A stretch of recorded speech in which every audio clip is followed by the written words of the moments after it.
शहर के सबसे महत्वपूर्ण व्यक्ति दास साहब अपने निजी कमरे के एक कोने में अकेले बैठे हैं, मौन, गंभीर, कुछ कुछ चिंतित और परेशान भी। पर चिंता है कि उसके कोई आसार बाहर नहीं है। चेहरे की सौम्यता ने उसे भीतर ही ठेल रखा है। फिर भी इतना जरूर लग रहा है कि गहरे में डूबे हुए हैं। हाँ, बीच बीच में फोन की घंटी बजती है तो कुछ क्षणों को उबर आते हैं, पर बातों में कहीं कोई हड़बड़ी या परेशानी नहीं। वही उनका अपना खास अंदाज, कम शब्द, सधी आवाज। बात को अपने से, अपने मन में होने वाली उथल पुथल से काटकर भी किया जा सकता है। ये गुर कोई दास साहब से सीखे। सीखना चाहे तो इतनी विशेषताएं हैं दास साहब में कि सीखने वाला मजे में पूरी जिंदगी खपा सकता है। पर आज के इस हाय हाय वाले जमाने में किसके पास रखा है इतना धैर्य? तभी तो कोई छाया तक नहीं छू सकता है उनकी। दास साहब का पूरा व्यक्तित्व ही जैसे भव्यता के फ्रेम में मड़ा हुआ है। गौर वर्ण, सुता हुआ शरीर, कहीं भी 1 इंच फालतू चर्बी नहीं दिखाई देती शरीर पर। दिखती है तो केवल गरिमा। जीवन में संयम और आहार व्यवहार में नियम, यही असली राज है उनकी गठी हुई देह और गरिमा में व्यक्तित्व का। बोलते भी हैं तो आवाज में अधिक उतार चढ़ाव नहीं आता। एक ही स्वर में बोलते हैं, धीरे धीरे। शब्द मात्र जीभ से फिसले नहीं लगते। लगता है हर शब्द जैसे किसी गहरे सोच विचार की उपज है। हल्की बात कभी किसी ने नहीं सुनी होगी दास साहब के मुंह से, अपने विरोधियों के लिए भी नहीं। व्यवहार में ऐसा संतुलन, संयम बड़ी साधना से ही आता है। और दास साहब का जीवन साधना का इतिहास। साधना की आग में तपकर ही कुंदन सा निखर आया है उनका व्यक्तित्व। उनका निजी कमरा भी बहुत सादा है। तड़क भड़क, ताम झाम कहीं कुछ भी नहीं। ये सादगी उनके पद के अनुरूप कतई नहीं, पर उनके व्यक्तित्व के अनुरूप जरूर है। कमरे में कालीन नहीं, मोटी दरी है, जिसके एक सिरे पर दीवार में सटा मोटा सा गद्दा बिछा है। ऊपर झकझक चादर और गाव तकिए पड़े हैं। एकदम देशी पद्धति। दास साहब को जितना देश प्रिय है, उतनी ही देशी पद्धति भी। लड़के बच्चे जरूर अंग्रेजियत में सन गए हैं। इम्पोर्टेड वस्तुएं और इम्पोर्टेड भाषा का ही इस्तेमाल करते हैं। पर यह बच्चों की अपनी रुचि और चुनाव है, और किसी की स्वतंत्रता पर अपने को आरोपित नहीं करते दास साहब। बच्चे छोटे थे और साथ रहते थे तब भी नहीं। अब तो वैसे भी बड़े होकर सब अपने अपने घरों में चले गए। सजावट के नाम पर केवल 2 बड़ी बड़ी तस्वीरें टंगी हैं दीवार पर, गांधी और नेहरू की। इन्हें अपना पथ प्रदर्शक और अपनी प्रेरणा मानते हैं दास साहब। गीता का उपदेश उनके जीवन का मूल मंत्र है। घर के हर कोने में गीता की एक प्रति मिल जाएगी। वैसे वे कभी किसी को उपहार देते नहीं, व्यर्थ के ढकोसलों में कति विश्वास नहीं है उनका। पर फिर भी कभी उपहार देना ही पड़ गया तो सदा गीता की प्रति ही दी है। चिंतन मनन के क्षणों में अपने कमरे में ही बैठते हैं दास साहब। यहाँ सबका प्रवेश संभव नहीं। हाँ, जो अपने खास आदमी हैं, वे आ सकते हैं। इसीलिए लखन सिंह बिना किसी रोक टोक के सीधा भीतर चला आया। दास साहब का अपना आदमी है लखन सिंह, बहुत भरोसे का और उनका स्नेह भाजन। 10वीं पास करने के बाद से ही लखन दास साहब की सेवा में नियुक्त हो गया था। उनका थैला उठाए उठाए उनके पीछे चलता था हर समय, और आज उसे ही दास साहब ने सरोहा के चुनाव क्षेत्र से खड़ा किया है। अपने साथ काम करने वाले छोटे से छोटे आदमी को भी तरक्की का पूरा मौका देते हैं दास साहब, बल्कि उसकी तरक्की में भरसक सहायक होते हैं। उसूल है दास साहब का कि जिसे सहारा दो उसे मंजिल तक पहुंचा भी दो। पर आज जहां उसूल टके सेर बिकते हो, वहां कौन कदर करता है दास साहब के उसूलों की?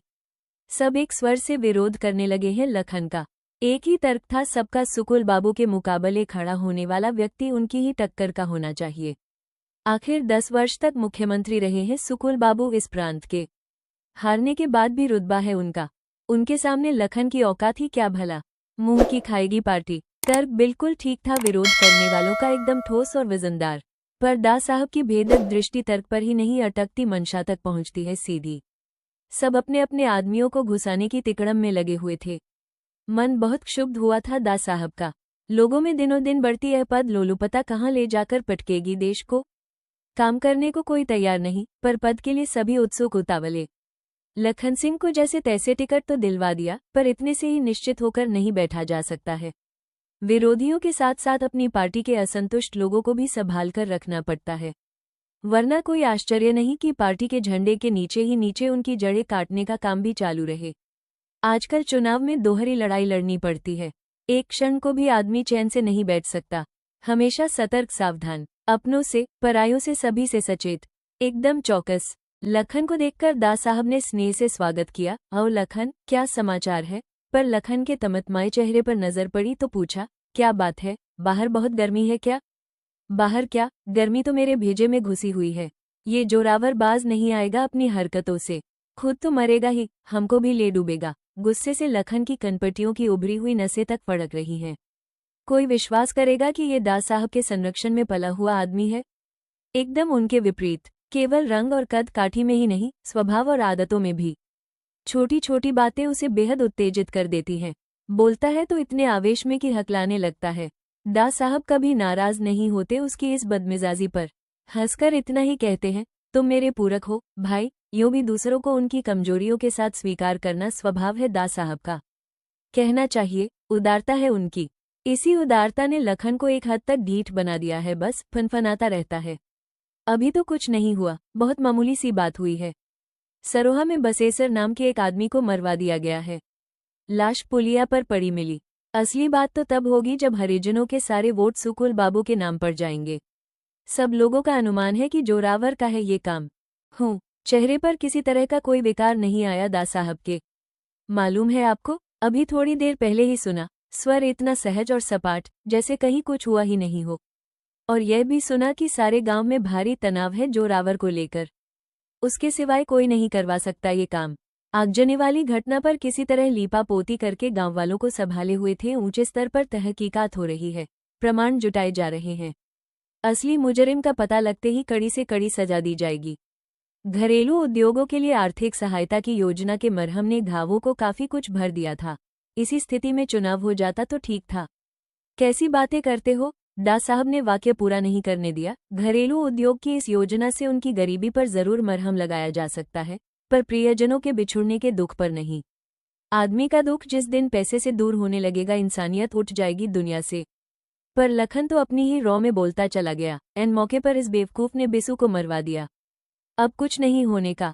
आवेश के मारे मुंह से थूक की छोटी छोटी फुहारें छूटने लगी लखन के, और सांवला चेहरा एकदम बैंगनी हो उठा। पर इतना सब सुनकर भी दास साहब के चेहरे पर किसी तरह का कोई भाव परिवर्तन नहीं हुआ। उतने ही सहज स्वर में बोले, पुलिस तो अभी बयान ही ले रही है और तुम नतीजे पर भी पहुंच गए। इतनी अधीरता अच्छी नहीं, थोड़ा। पर लखन सिंह में तो पूरी बात तक सुनने का धीरज नहीं। बीच में ही तमक कर बोला, मैं नहीं नतीजे पर पहुंचा। सारा गांव कह रहा है। कानून अनुमान पर नहीं, प्रमाण पर चलता है, और पुलिस प्रमाण जुटा रही है। कानून के सामने मेरी तुम्हारी हस्ती ही क्या है भला? जुट जाएंगे इस बार प्रमाण भी। आखिर कब तक खैर मनाएगा जोरावर? प्रमाण जुट जाएंगे तो अवश्य ही सजा भी पाएगा अपने जुर्म की। वो तो सजा पाएगा अपने जुर्म की, पर उससे भी बड़ी सजा तो हम पाएंगे, वो भी बिना कोई जम किए। स्वर एकदम रुआसा हो आया लखन का। होता है कभी कभी ऐसा भी। एक की मूर्खता का फल दूसरे को भुगतना पड़ता है, और आप हैं कि इसी मूर्ख का पल्ला पकड़े हुए हैं। मारा है गरीबों को तो भुगतने दीजिए सजा। नहीं चाहिए हमें जोरावर के वोट। अब इसके वोटों के चक्कर में हरिजनों के सारे वोट तो गए ही, गांव के दूसरे लोगों के वोट भी नहीं मिलेंगे। सारा हिसाब लगाकर देख लिया है मैंने, ले डूबेगा जोरावर का साथ। माथे पर कलंक और आत्मा पर बोझ, सो अलग। आत्मग्लानि और अपने ही प्रति उभरे हुए धिक्कार भाव से लखन का सारा चेहरा ही विकृत हो उठा। लगा जैसे भारी बोझ के नीचे कसमसाकर आत्मा बोलने लगी है उसकी आज। और आत्मा की आवाज में बड़ा जोर होता है, जोर भी और तेज भी। पर दास साहब में ऐसा जोर और ऐसी तेजी सहज भाव से झेल जाने का अनंत धैर्य है। वे तनिक हंसे क्या, बस होठों का बायां कोना जरा सा फैल गया। ऐसा ही होता है उनका हंसना। खिलखिलाकर हंसते तो उन्हें शायद ही कभी किसी ने देखा हो। तुमने तो सारा हिसाब भी लगाकर देख लिया। पर क्या करूं, मेरा तो स्वभाव इतना हिसाबी किताबी है नहीं। मन हिसाब के आंकड़ों में रमता ही नहीं, बस सही गलत में ही उलझा रहता है। तो सही किया है जोरावर ने। किसी को मरवा देने को सही कहेंगे आप?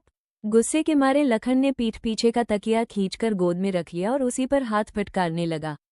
बहुत आवेश में हो, दोष तुम्हारा नहीं, उम्र का है, जरा भी विचलित हुए बिना दास साहब ने कहा और चुप हो गए। लखन टुकुर टुकुर उनका चेहरा ताक रहा है। इस समय वो स्थिति का विश्लेषण चाहता है, अपनी उम्र और आवेश का नहीं। आवेश राजनीति का दुश्मन है। राजनीति में विवेक चाहिए, विवेक और धीरज। प्रवचनीय मुद्रा में दास साहब ने जीवन के अनुभवों से निचुड़ा हुआ वाक्य उछाला। फिर कुछ क्षण रुककर हौसला बंधाते हुए बोले, आएगा, पद पर बैठोगे तो पद की जिम्मेदारी स्वयं सब सिखा देगी। कहाँ रखा है पद वद, भूल जाइए अब सब। विरोधी दल के नेता इस घटना को ऐसा भुनाएंगे कि हम सब टापते ही रह जाएंगे। ये बेसों की नहीं, समझ लीजिए एक तरह से मेरी हत्या हुई है। मेरी लखन ने खुले पंजे से छाती पीटकर अपनी हत्या की घोषणा करके दास साहब को दहला देना चाहा। दास साहब ने कुछ इस भाव से हुंकार भरी जैसे स्थिति का नए सिरे से पूरा जायजा ले रहे हो। 9 तारीख को यानी 3 दिन बाद ही मीटिंग का ऐलान हो गया है उनकी तरफ से। सुकुल जी खुद आ रहे हैं भाषण देने। जानते तो है सुकुल जी के भाषण का करिश्मा। आग उगलते हैं आग। गांव वैसे ही सन्नाया बैठा है, एक ही भाषण में बहाकर ले जाएंगे सारे गांव को अपने साथ। लखन ने भी जैसे कमर कस ली है कि आज दास साहब की इस संती मुद्रा को तोड़कर ही रहेगा। एक इन मशाल वालों को छूट मिली हुई है, उल्टा सीधा जो मर्जी आए छापने की। इमरजेंसी में बंद हो गया था, ठीक था। ऐसे अखबार पर तो आपको भी। गलत बात है, दास साहब ने अंकुश लगा दिया एकदम। ये तुम नहीं, तुम्हारा स्वार्थ बोल रहा है। स्वार्थ को इतनी छूट देना ठीक नहीं कि वो विवेक को ही खा जाए। अखबारों को तो आज़ाद रहना ही चाहिए। वे ही तो हमारे कामों का, हमारी बातों का असली दर्पण होते हैं। मेरा तो उसूल है कि दर्पण को धुंधला मत होने दो। हाँ, अपनी छवि देखने का साहस होना चाहिए आदमी में। बड़ी हिम्मत और बूता चाहिए उसके लिए। इससे जो कतराता है वो दूसरे को नहीं, अपने को ही छलता है। कैसे कैसे संपादकीय छापे थे, कैसी कैसी तस्वीरें छापी थी उस आगजनी की घटना की, और अब क्या चुप रह जाएंगे? आने दीजिए उनका अगला अंक। देखिए क्या सनसनीखेज बनकर आती है सारी बात। आवेश का एक कतरा तक कहीं नहीं दिखाई दे रहा है, न दास साहब के चेहरे पर, न स्वर में। और लखन है कि भीतर ही भीतर झल्ला रहा है बुरी तरह। इस घटना की सारी खतरनाक संभावनाओं को सामने रखकर वो विचलित कर देना चाहता है दास साहब को, हिला देना चाहता है उन्हें। एक और तुर्क का पत्ता चला उसने। जानते तो हैं लोचन भैया कितने दिनों से अपनी खिचड़ी अलग पका रहे हैं। देखिए इस घटना से कैसा उफान आता है उनकी खिचड़ी में। जोड़ तोड़ करके अविश्वास का प्रस्ताव ले आए तो आपको भी लेने के देने पड़ जाएंगे, मैं कहे देता हूँ। लखन, आवाज की हल्की सी सख्ती ने जबान की लगाम खींच दी लखन की। जिस दिन अपने लोगों का विश्वास खो दूंगा उस दिन कुर्सी पर नहीं बैगा। सबके विश्वास पर ही टिकी हुई है मेरी कुर्सी, सबके सद्भाव पर ही जिंदा हूं मैं। विश्वास सद्भाव ही नहीं रहा तो मेरे रहने का क्या मतलब? ठीक है, सबके विश्वास पर आप अपनी कुर्सी जमाए, स्कूल बाबू अपनी मीटिंग जमाए, दत्ता बाबू अपना अखबार जमाए, बस हम ही अपनी कब्र खोद देते हैं। हथियार डालने के अंदाज में लखन बोला। उसके आवेश पर दुख, निराशा और पराजय की गहरी परत चढ़ाई थी। तभी फोन की घंटी बजी। दास साहब ने बगल से चोंगा उठाकर कान पर रख लिया और बदन को तकिए पर जरा सा ढीला छोड़कर पसर से गए। दूसरे हाथ से अपना अधगजा सिर सहलाते हुए बड़े इत्मीनान से फुनियाते रहे। दास साहब की इस आश्वस्ति पर लखन सिंह भीतर ही भीतर कुर्ता तिलमिलाता रहा। जैसे ही बात खत्म हुई लखन सिंह फिर झपट पड़ा। माफ करिए दास साहब, इस बार आप न जोरावर को दबा पाएंगे और न ही यह सीट जीत पाएंगे। इस बार आपका दांव। बात अधूरी छोड़ दी लखन ने। दास साहब का दांव खाली गया या नहीं, पर दास साहब को भड़काने के लिए फेंका गया लखन सिंह का हर वार खाली हो गया। वे मौन साधक की तरह स्थिर बैठे रहे, शांत, अविचलित और निर्विकार। ऐसा नहीं कि लखन के भीतर की खींच और परेशानी को वे समझ नहीं रहे, पर वे उसे कतई बढ़ावा नहीं देना चाहते।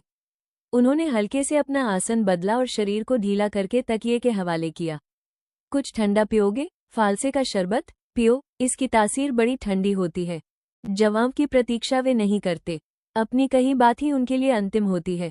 शरबत का आदेश फोन के तार पर चढ़कर भीतर चला गया तो उन्होंने नजरें शून्य में टांग दी। गर्दन जरूर उनकी बड़े नामालूम से झटकों से आगे पीछे झूलने लगी। नजरें उनकी शून्य में ही एक अनदेखा सा नक्शा तैयार करने लगी। नक्शे की एक हल्की सी रूपरेखा उभरी तो चेहरे पर क्षण भर के लिए चमक सी आ गई, पर उसे बखूबी जब्त कर गए दास साहब।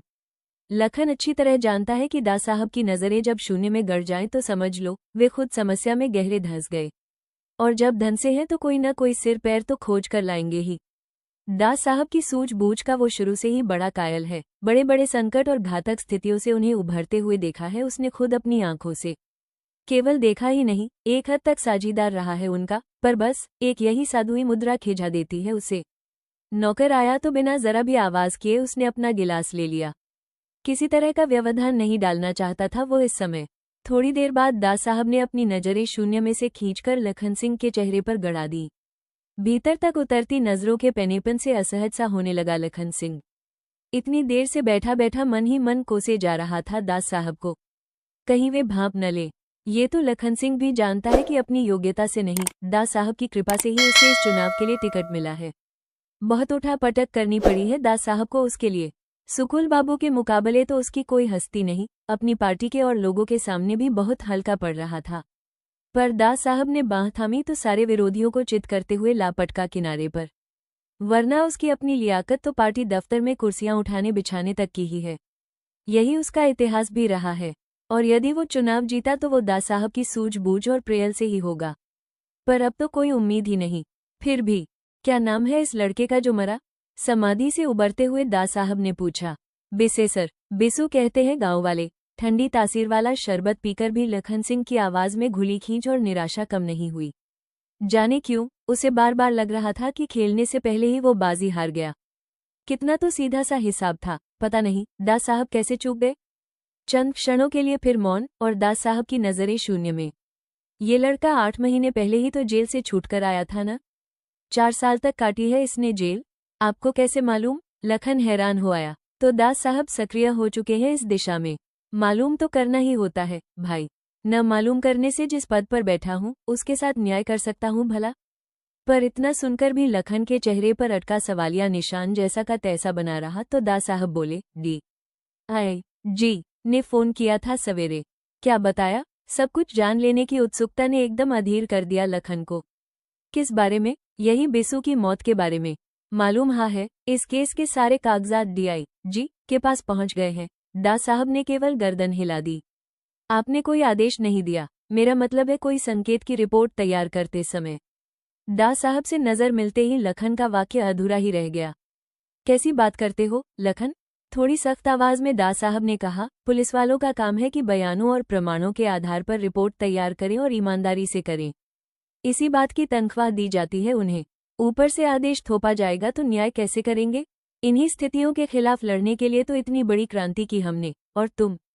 फिर एक क्षण रुककर चुभती सी नजर से उन्होंने लखन को देखा और सख्त आवाज में बोले, अपनी आकांक्षाओं को थोड़ी लगाम दो लखन, वरना मेरे साथ चलना मुश्किल होगा। लखन एक क्षण को सिटपिटा गया।